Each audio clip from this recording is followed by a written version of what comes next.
Number 1 వశీకరణ మాంత్రికుడు. స్త్రీ పురుష వశీకరణం, ప్రేమ, పెళ్లి, సంతానం, వ్యాపారం, కుటుంబ సమస్యలు, భార్యాభర్తల గొడవలు, గృహం, స్థలం సమస్యలు, కళ్యాణ దోషములు పరిష్కరింపబడును. దుష్ట శక్తులు తీయబడును. నాగదోషం తీయబడును. నాగబంధన, గుప్త నిధులు, ధనం, లంకెబిందుల కొరకు గురువు గారిని సంప్రదించండి. కోరుకున్న వారిని మీ దగ్గరకు చేర్చాలా అంజనం వేసి చూడబడును. గురువు గారి ఫోన్ నెంబర్ 8096448525. గురువుగారి నెంబర్కు కాల్ చేసి మీ సమస్యలకి ఓం శ్రీ మాత్రి నమః. జూలై 21వ తేదీ మతత్రయ ఏకాదశి మొదలు మీనరాశి వారికి కలలో కూడా ఊహించని అదృష్టం కలగబోతోంది. మీరు కొడితే కుంభస్థలమే. ఎవరు అవునన్నా కాదన్నా జరగబోయేది ఇదే.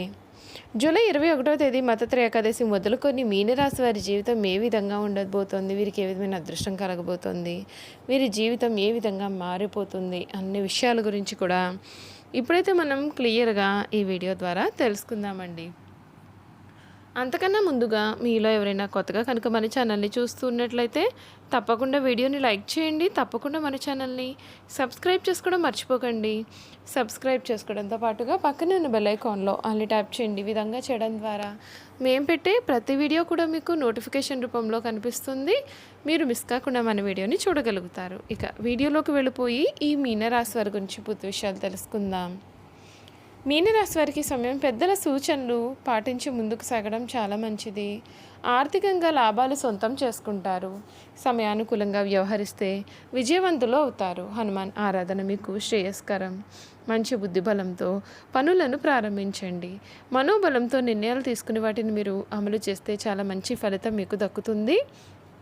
ఉద్యోగ ఫలితం అనుకూలంగా ఉంటుంది. వ్యాపారంలో ఎటువంటి నూతన ప్రయత్నాలు కూడా చేయవద్దు. ఆర్థికపరమైన విషయాలు అనుకూలంగా ఉంటాయి. మీ నిరంతర సాధన మీకు ఎంతగానో మేలును చేస్తుంది.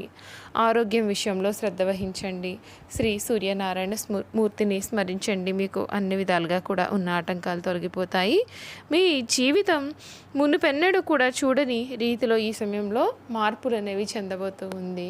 అన్ని విధాలుగా కూడా చక్కటి అనుకూలత అనేది ఏర్పడబోతోందని చెప్పడంలో సందేహం లేదండి. ఈ మీనరాశి వారు అనగా పూర్వభద్ర 4వ పాదము, ఉత్తరభద్ర 1, 2, 3, 4 పాదాలు, రేవతి 1, 2, 3, 4 పాదాల్లో జన్మించిన వారు మీనరాశికి చెందుతారు. ఈ రాశి వారికి అధిపతి గురువు. ఈ రాశి చక్రంలో చివరి రాశి. మీనరాశిని శరీరాశి, ద్విస్వభావ రాశి, జలతత్వ రాశి అని పిలుస్తారు. 2 చేపలు ఒక దాని తోక వైపునకు మరి ఒక దాని తల ఉన్నట్లు ఈ రాశికి సంబంధించిన చిహ్నంగా శాస్త్రాలలో చెప్పబడి ఉంది.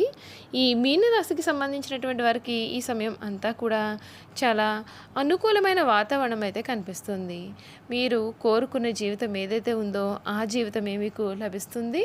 అన్ని విధాలుగా కూడా చక్కటి అనుకూలమైన మార్పులు అయితే కనిపిస్తున్నాయి. ఈ రాశికి సంబంధించినటువంటి వారికి సమయం ఏ విధంగా ఉండబోతుందో ఇప్పుడైతే మనం తెలుసుకుందాం. ఈ రాశి వారికి సమయం వృత్తి జీవితంలో కొంచెం కష్టపడాల్సిన సమయంగా చెప్పవచ్చు. మీ రాశిలో ఉన్న శని ప్రభావం కారణంగా పని భారం విపరీతంగా పెరగవచ్చు మరియు ప్రతి పనిలోనూ అడ్డంకులు, జాప్యాలు ఎదురవుతాయి. కనుక మీరు వాటిని అధిగమించాల్సి ఉంటుంది. మీ 10వ ఇంటికి అధిపతి గురువు 4వ ఇంట్లో ఉండడం చేత పనిలో స్థిరత్వం ఉన్నప్పటికీ ఆశించిన పురోగతి అయితే ఉండదు. మీరు చేసే కష్టానికి తగిన గుర్తింపు లభించడం లేదనే భావన మీలో కలుగుతుంది. కొత్త ఉద్యోగ ప్రయత్నాలకు ఇది సరైన సమయం కాదు. ఉన్న ఉద్యోగంలోనే ఓపికతో కొనసాగడం ఉత్తమ ఫలితాలను అందిస్తుంది. అనవసరమైన ప్రయాణాల కారణంగా అలసట పెరుగుతుంది కనుక జాగ్రత్త. ఆర్థికంగా ఈ సమయం కొంచెం కఠినంగానే ఉంటుంది. మీ 12వ అంటే వ్యయస్థానంలో రాహు ఉండడం మరియు శని కూడా వ్యయాధిపతిగా ఈ రాశిలో ఉండడం చేత ఊహించని ఖర్చులు విపరీతంగా పెరుగుతాయి. ఆసుపత్రి ఖర్చులు, పాత అప్పులు తీర్చడం లేదా అనవసరమైన ప్రయాణాల కారణంగా డబ్బు ఖర్చు అయిపోతూ ఉంటుంది. ఆశించిన ఆదాయం ఆశించిన స్థాయిలో అయితే ఉండదు. ఆస్తులను అమ్మడమో లేదా పెద్ద మొత్తంలో అప్పులు చేయడమో వంటివి అయితే మీరు అసలు చేయకూడదండి. ఈ నెలాఖరున మీ ధనాధిపతి కుజుడు బలపడడం వలన కుటుంబ సభ్యుల సహాయంతో కొంతవరకు ఆర్థిక పరంగా ఉపశమనం లభిస్తుంది. ఈ సమయం మీకు అత్యంత ఊరటనిచ్చే అంశం అయితే కనిపిస్తోంది.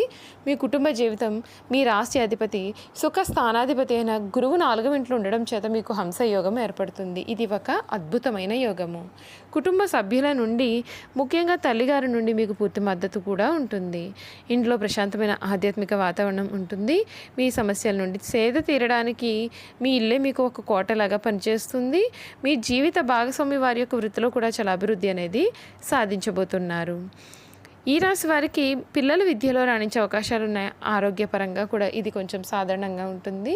మీ రాశిలో శని ఉండడం చేత శరీర నొప్పులు, నీరసము, అలసట మరియు వాత సంబంధిత సమస్యలు కూడా తరచుగా ఇబ్బందులు పెడతాయి.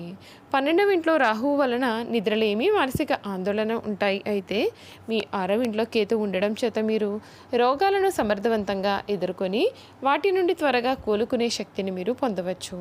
సరైన విశ్రాంతి, పౌష్టికాహారం తీసుకోవడం ద్వారా కూడా చాలా ఆరోగ్యంగా మీరు ఉండవచ్చని చెప్పడంలో సందేహం లేదు. వ్యాపారస్తులకు ఇది కొంచెం నెమ్మదిగా సాగే మాసంగా చెప్పాలి. శని ప్రభావం కారణంగా ప్రతి పనిలోనూ కూడా జాప్యం మరియు రాహు ప్రభావం కారణంగా ఊహించిన ఖర్చులు కూడా ఉంటాయి. లాభాలు ఆశించిన స్థాయిలో ఉండవు.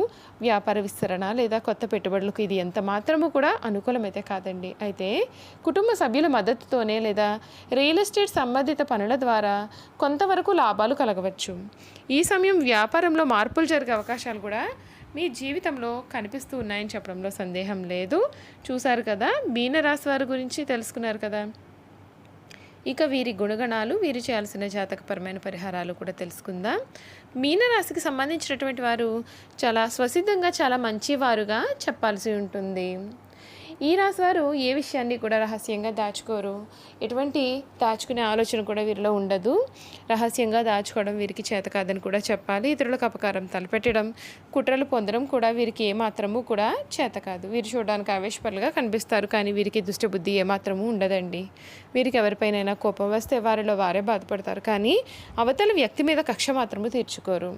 దుష్టులను కూడా మంచివారుగా మార్చడానికి వీరు ప్రయత్నం చేస్తారు. ఇదే వీరి గొప్ప గుణము. ఈ మీనరాశి వారికి చేతులు, పాదాలు పుష్టికరంగా ఉంటాయి. మెత్తని అందమైన తల వెంట్రుకలు కలిగి ఉంటారు. ఈ రాశి వారు తమ ఆలోచనలను ఎప్పటికప్పుడు మార్చుకుంటూ ఉంటారు. నిలకడ అనేది వీరి ఆలోచనలో ఉండదు. చాలా భయపడిపోతూ ఉంటారు. కవిత రచన అంటే వీరికి చాలా ఇష్టం. ఎప్పుడూ కూడా ఏదో ఒక పని చేస్తూ ప్రశాంతమైన జీవితం లేకుండా వీరు చేసుకుంటారు. అలా లేకపోతే వీరికి ఏమీ తోచదు. ఈ మీనరాశి వారి విశ్రాంతి చాలా అవసరం. విశ్రాంతి లేకపోతే ఎటువంటి పనులను కూడా వీరు సమర్థవంతంగా నిర్వహించలేరు.